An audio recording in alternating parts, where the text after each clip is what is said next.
दोस्तों आज की वीडियो में मैं आपको पोपी प्लांट को ग्रो करके दिखाने वाला हूँ। इसकी प्रॉपर की है, इसे कितना पानी देना है, इसे कितनी धूप चाहिए, हम इससे कैसे ज्यादा फ्लावरिंग ले सकते हैं, ये सारी बातें मैं आपको बताऊंगा। वीडियो शुरू होने से पहले एक बार आप ये देख लीजिए, इसकी कली एकदम वीआईपी नाइट लैंप जैसी है।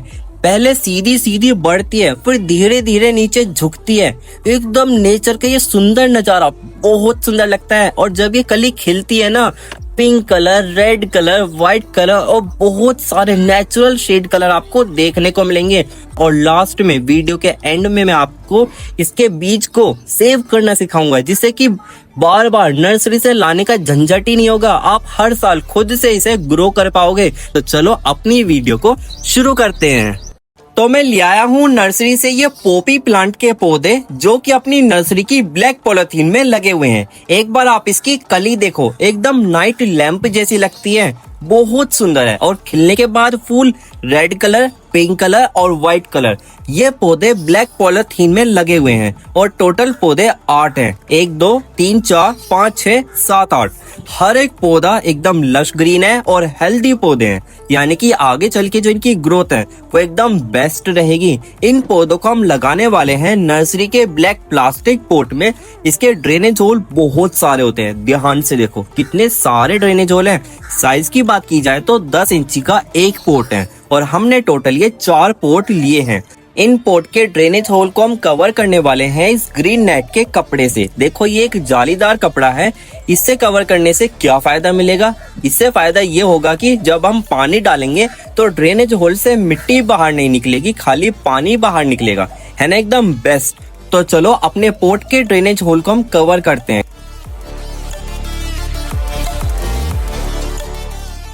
अब अपने हर एक पोर्ट को 20-20% सोइल मिक्स से फिल कर लेते हैं। ये सोइल मिक्स मैंने कैसे बनाया है वो भी मैं आपको बता देता हूँ, ध्यान से सुनो।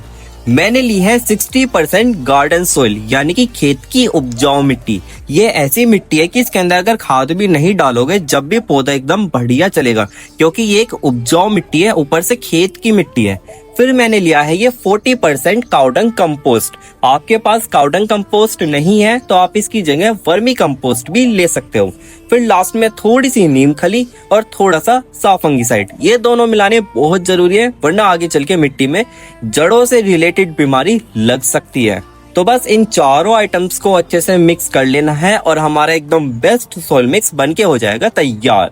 तो मैंने अपने हर एक पॉट में 20-20% सोइल मिक्स फिल कर लिया है। अगर आप भी नर्सरी से पोपी प्लांट लाना चाहते हो तो आप इसे अक्टूबर से लेकर नवंबर तक आसानी से नर्सरी से ला सकते हो। तो चलो अब अपने पोपी प्लांट को पॉलीथीन से बाहर निकालते हैं। बाहर निकालना बहुत आसान है, बस ऊपर से पिन्नी को थोड़ा सा कट करना और नीचे की तरफ से इसे उतार लेना, बहुत आसान है। ध्यान से उतारना, जो हमारा पोपी प्लांट है उसकी रूट बॉल डिस्टर्ब ना हो, उसकी जड़ें ना टूटे। अगर थोड़ी सी जड़ टूट जाती है कोई दिक्कत नहीं है, क्योंकि अब इसका मौसम है ग्रो होने का।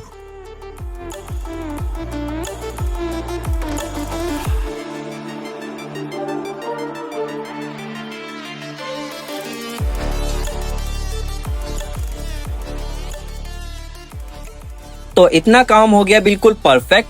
अब हम क्या काम करेंगे, अपने हर एक पोर्ट में सोइल मिक्स डालेंगे जहां जहां खाली जगह है।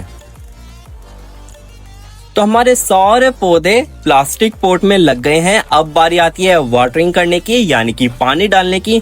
हम पानी पहली बार डाल रहे हैं, यानी कि स्टार्टिंग में डाल रहे हैं। तो हम पानी इतना डालेंगे कि जो हमारा प्लास्टिक पोर्ट है उसके अंदर जो मिट्टी है वो पूरी गीली हो जाए, और साथ ही में जो नीचे की साइड इतने सारे ड्रेनेज होल हैं उससे पानी बाहर निकल जाए। और हम अपने सारे पौधों के ऊपर शावर भी करने वाले हैं। बस इतना सही काम है। तो वाटरिंग का काम हो गया कंप्लीट। एक बार मैं आपको इसका व्यू दिखाता हूँ, ध्यान से देखो पौधे कितने ज्यादा अच्छे लग रहे हैं। एक तो लश ग्रीन, ऊपर से हेल्दी, आगे चल के हमें ये बहुत अच्छी फ्लावरिंग देने वाले हैं। तो चलो मैं आपको इसके आगे का अपडेट दिखाता हूँ। अब हमारे पोपी प्लांट के ऊपर फ्लावरिंग होनी शुरू हो गई है। ये देखना रेड कलर के फूल कितने ज्यादा अच्छे लग रहे हैं, और ये देखो लाइट रेड कलर बहुत सुंदर लग रहे हैं। यहाँ पर ये व्हाइट कलर का फूल, यहाँ पर भी देखो फूल, फ्लावरिंग तो बहुत अच्छी हो रही है। और जो कली है, कली देखो किस तरीके की है।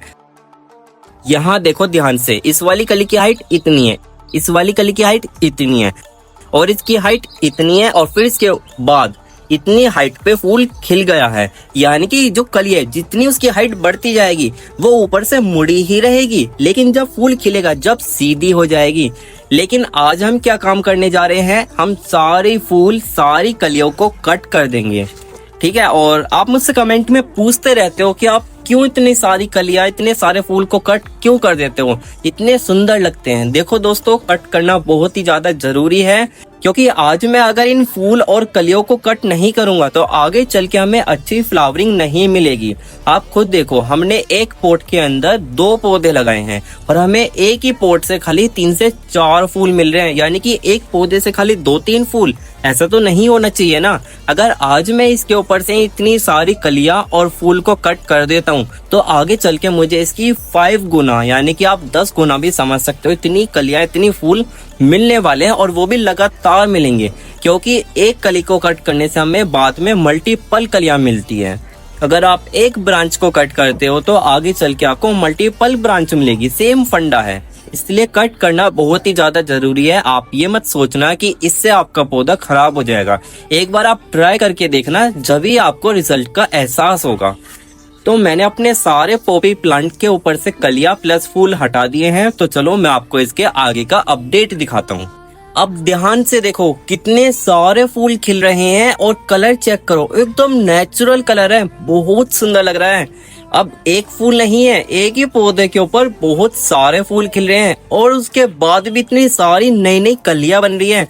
ये आ गया व्हाइट कलर का फूल, देखो रेड कलर और व्हाइट कलर मैं आपको दिखा दिया है। यहाँ पर आ गया ये पिंक कलर। सारे फूल बहुत अच्छे खिल रहे हैं और कलियां भी बहुत अच्छी है। देखना, अब हमारे पॉपी प्लांट के ऊपर फ्लावरिंग तो अच्छी हो ही रही है, बल्कि बहुत सारे सीड पोट भी बन रहे हैं। जितनी भी आपको फ्लावरिंग से अलग कई सारी डंडियां दिख रही होंगी, वो सीड पोट है, उसके अंदर बीज बन रहे हैं। जब वो बीज पक जाएंगे ना, मैं आपको वो भी जरूर दिखाऊंगा। साइड में बीज भी बन रहे हैं और ऊपर से फ्लावरिंग भी हो रही है। वैसे मैंने आपको अपनी बहुत सारी वीडियो में बता रखा है कि इनको कट कर देना चाहिए बीज को, वरना फ्लावरिंग इतनी अच्छी नहीं होगी। लेकिन दोस्तों, अब हमारे पॉपी प्लांट का सीजन जा रहा है, तो इसलिए मैं अब इसके ऊपर सीड बनने दे रहा हूँ और जो फ्लावरिंग हो रही है उसे ले रहा हूँ। एक चीज का बहुत अच्छे से ध्यान रखना, जो ये पॉपी प्लांट है इसे वेल ड्रेन सोइल बहुत पसंद है। अगर इसकी मिट्टी में पानी रुकता है तो पौधा खराब हो जाएगा, वो अच्छी ग्रोथ ही नहीं करने का, और जब ग्रोथ ही नहीं मिलेगी तो फ्लावरिंग की तो ख्वाब छोड़ ही दो। अगर आप भी अपने पॉपी प्लांट से ऐसी फ्लावरिंग लेना चाहते हो तो इसे 6 से 8 घंटे की फुल सनलाइट चाहिए, जब ही आपको इतनी अच्छी फ्लावरिंग दे पाएगा। देखो, हमारे पॉपी प्लांट के ऊपर अब फ्लावरिंग होनी बंद हो चुकी है। अब जो सीड पोट बन रहे थे वो भी पक गए हैं, फ्लावरिंग बिल्कुल ना के बराबर है। देखो, बस ये इक्का दुक्का फूल खिल रहा है, काफी ज्यादा छोटे हैं। ये भी बस 2-3 दिन में झड़ जाएंगे और फिर इसके ऊपर खाली ये सीड पोट ही बचेंगे। देखना कितने सारे सीड पोट हैं और एक ही सीड पोट में इतने सारे बीज निकलेंगे, आप अंदाजा भी नहीं लगा सकते हो। अब फूल खिल तो रहा है ये रेड कलर का, लेकिन जो कलर है वो फेडेड हो गया है। देखना, इसकी तो ये पंखुड़ियां भी झड़ चुकी है। और जो इसके बीच वाला पार्ट है ना, यही तो सीड पोट है। मैं आपको एक सीड पोट में से बीज निकाल के दिखाता हूँ। इसे देखो ध्यान से, ये सूखा हुआ है। ये भी देखो, यहाँ पर ये भी सीड पोट सूख रहा है। इसे खोल के दिखाते हैं।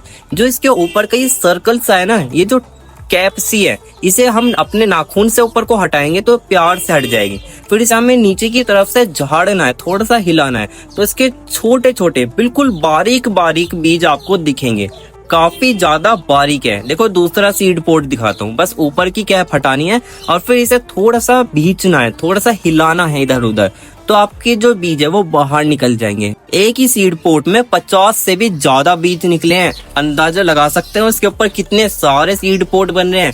यानी कि जो ये पॉपी प्लांट है ना, इसे तो बस नर्सरी से एक बार लाना ही है, फिर तो ये हर साल आपके गार्डन में होता ही रहेगा। तो ये वीडियो आपको कैसी लगी कमेंट में जरूर बताना। मिलते हैं आपको फिर किसी और नेक्स्ट व्लॉग में, तब तक के लिए बाय बाय।